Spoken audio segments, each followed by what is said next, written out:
Oh, say, can you see by the dawn's early light what so proudly we hailed at the twilight's last gleaming, whose broad stripes and bright stars through the perilous fight, oh, the ramparts we watched were so gallantly streaming, and the rocket's red glare, the bombs bursting in air, gave proof through the night that our flag was still there.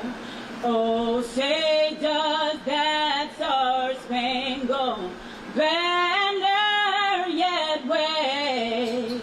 Oh, the land of the free and the home of the brave. Hooray!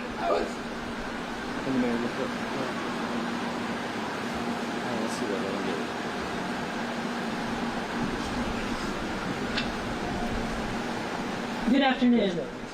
I'm Beth Hillman, President and CEO of the 9/11 Memorial and Museum. It's my honor to welcome you here to mark the passage of 32 years since the first attack on the World Trade Center in 1993. We gather to pay tribute to the innocent people killed and the more than 1,000 people who were injured that day. The impact of that terrorist attack continues to shape our world, making it imperative that future generations have the chance to learn about it here at the 9/11 Memorial and Museum, which is supported by generous donors, members, and more than 25 million people who have visited the museum. It is our steadfast mission and a great privilege to preserve the history of this tragic event, to honor those individuals who died, to stand in shared grief with you, their family and friends, and share with the world their stories, the courage of first responders, and the resilience of those who survived. Telling their stories helps us better understand the many consequences of terrorism and appreciate the triumph of human dignity. Our commitment to remembrance and paying tribute to those we lost endures. I would like to acknowledge and welcome Mayor Eric Adams, representatives from Assemblymember Charles Paul's office, State Senator Kavanaugh's office, and Congressman Dan Goldman's office, as well as all the distinguished guests in attendance today. Thank you for gathering with us here at the North Tower Memorial Pool. I'd also like to extend my gratitude to our dedicated partners at the Port Authority Police Department, the New York Police Department, and the New York City Fire Department. FDNY Commissioner Robert Tucker, First Deputy Commissioner Mark Guerra, and Chief of Department John Esposito. I'm glad you're with us, and I appreciate your profound understanding of the solemnity of this day. I'd also like to welcome Kevin O'Toole, Chairman of the Port Authority of New York and New Jersey, and Rick Cotton, its Executive Director. The Port Authority and its staff have been committed leaders at this site, and their dedication to remembrance is modeled every year. And there's no better example of that than our speaker today, Mr. Charles Makish.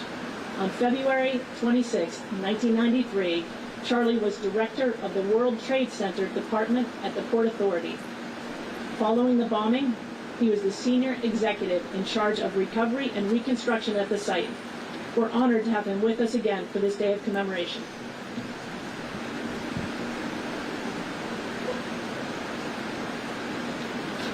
Thank you, Beth. As the director of the World Trade Center at the time of the '93 bombing, I've had the privilege for the past 32 years to lead as we remember our tremendous loss. The architect and designer of this memorial brilliantly conceived of the design concept of reflecting absence, and it does. The pools were formed around the original footprints of the two towers, which rose 1,360 feet in the air.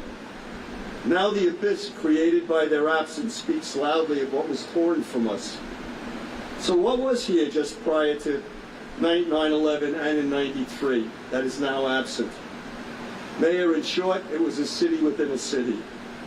Within a city were 7 buildings, including the Twin Towers, 2 low-rise plaza buildings housing the 5 commodities exchanges, over 10 million square feet of commercial space, more than in 1993 at least the city of Cleveland. The Customs House was here. There was an 825-room international hotel. There were 5 sublevels with an underground garage for 2,000 cars, plus a 350,000-foot shopping mall, then the largest in Manhattan. There was a 4-acre plaza that could hold 5,000 spectators for summer concerts and other public events. A communication center that housing the TV broadcast antenna mast, and the major network operations center just below that. A microwave antenna farm on the roof of the North Tower, and a transportation center serviced by 7 subway lines, 2 PATH lines, and a ferry service. 100,000 commuters a day would traverse the Trade Center concourse during the morning and evening peak rush hours. The major airline counters those days, before internet, had their ticketing counters in the north lobby of the World Trade Center. It was, of course, a tourist destination with the observation deck on the South Tower and 3 million visitors a year, and the globally renowned Windows on the World restaurant atop the North Tower. It was a financial center with major banks, financial institutions, and it was adorned by major pieces of art from all over the world. It was a concentration of so many international activities. It was an international icon to a free, open, and democratic symbol of Western capitalism. Today, the memorial pays tribute to this absence, to what is no more, and most importantly, to those who perished because of its destruction. The museum also serves to acknowledge these lives lost, as well as to educate current and future generations as to why the World Trade Center was attacked, by whom, and their motivation. It inspires us to honor the sacrifice of those lost in 1993, while reminding us that we never can be complacent and always vigilant. I encourage all to visit the museum and support its mission.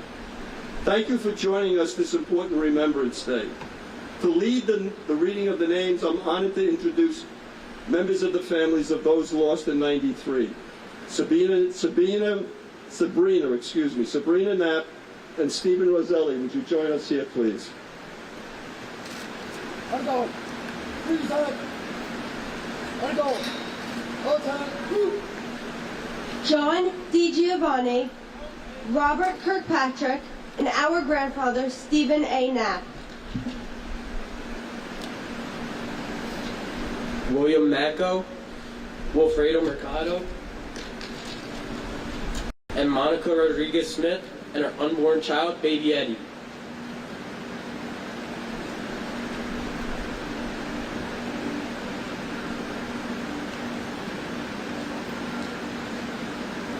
Thank you. I'd now like to invite Sabrina, Steve, all the other family members who are here to join us in laying roses at the names of their loved ones on the memorial. Once the families have placed their flowers, I invite survivors of the 1993 bombing, first responders, and all guests who wish to do so to join us in making the same gesture of tribute, which marks the end of our commemorative program.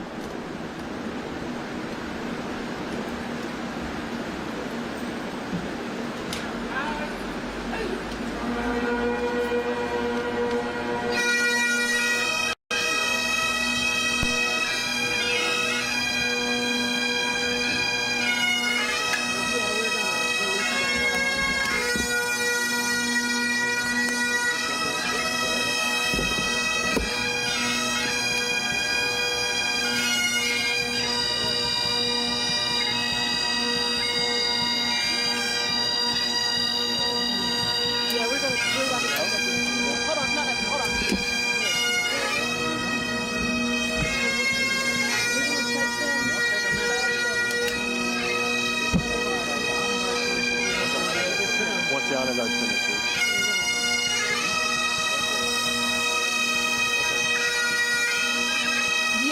they finish, they're gonna go and find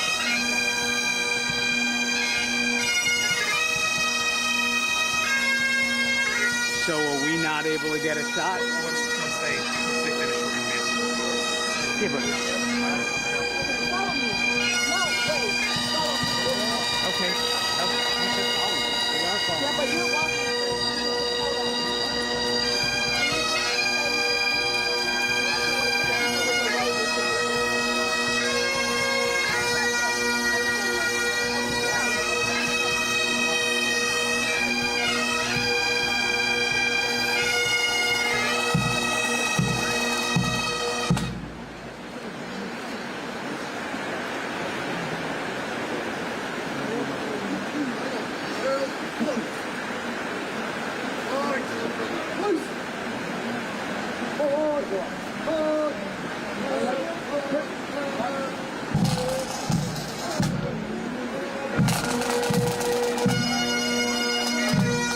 Please stay to the left. Please stay to the left.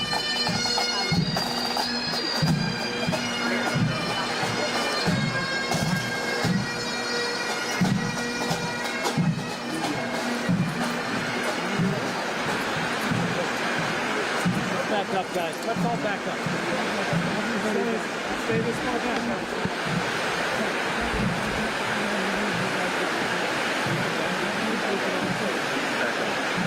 You need to give them space. Please back up. You'll have enough room for your shot. Please back up.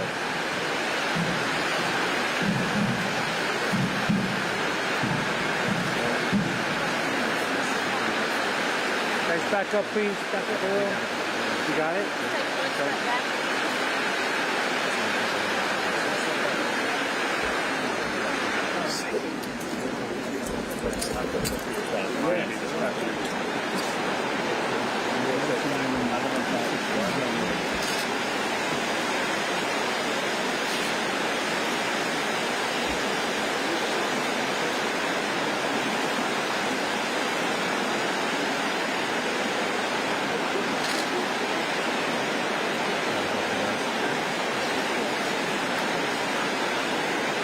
The family, but give me a second. That guy right there in the glass is looking at me. Please. People channel 11, he wants to talk to the Natl family.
Okay, yeah. Uh-huh. The press.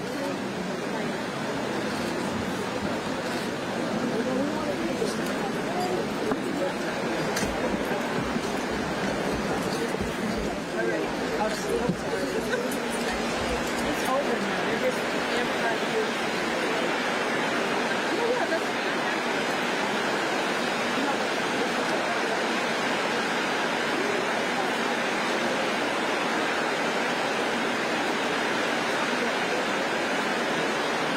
Are you guys Trying to say that secretary also. 96% of the time, this was fired. He was the sitting secretary of defense. He had every right to plea bargains or deals. It's always been a remembrance. Lexi lives on with my mother, my uncle Stephen every day. Remember my grandfather. I never met him. I was too young. But He's my grandfather, but his son. we always came here to remember him. I always came here. My uncle? You know, I know my mom. my dad would used to tell me stories of how what they used to do when they were kids. He loved fishing. Take my dad to the horse races when they were kids. So it's just all the stories I got to hear when I was younger. That's how I remember him. Sorry for your loss. 30 years later, I did very well. Sadness, you know, I never got to meet him, and all I heard was the stories. So he was taken away from us so early in life that I just never got to meet him, and it's just a sad day. So the fact that what was your grandfather like as far as the stories that you've heard? He was a fun guy. He loved sports, fishing. He's a great guy. Very loved his family. Very close to them. together every 32 years together and remember is brings us It's nice to see the people support this cause. You know, this shouldn't have never happened. It was an attack, and it's nice to see people come out and support the families that lost their family members when we were so early. memory in a hand, still there. Everything he lost. Yeah, my kids were very definitely. lucky. They had a wonderful grandmother. Because it's nice to see people come out and where people who lost a family member to an attack, it's nice to see people come out and show that they care about got an others. opportunity to do with his grandkids. My son's named after him in honor of him. I guess the fact that In a lot of he never ways. came home that night. So it's nice to see. It was, you know, they were It's a great loss to our all family. at the house and he never came home when he was supposed to. To hear the news that he died at work must have been a very big shock. I can't imagine how they felt. Thank you. Sabrina now. K-N-A-P-P? Yes. And your grandfather's name? Stephen Knapp. Stephen. Okay, Yes. thank you. Thank you, Sabrina. Thank you.